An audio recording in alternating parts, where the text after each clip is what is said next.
Mainit-init na chismis. Dore Pangilinan, panay raw dalaw sa bahay ni Bel Mariano. Tinuturo ang magmaneho. Nakarating daw kay Mosang na kahit walang project ang dalawa, ay patuloy na dumadalaw si Dore Pangilinan sa bahay ni Bel Mariano. Isa pa raw na nakarating kay Mosang ay tinuturuan daw siyang magmaneho ng sasakyan ni Donnie, si Bel. Ay, driving instructor na rin pala siya ngayon, hirot ng isang Mosang. Alam mo, pag mahal mo naman, di ba?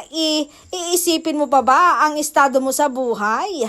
Ang cute lang na tinuturuan ni Donnie si Bel, si Gonda ni Mosang.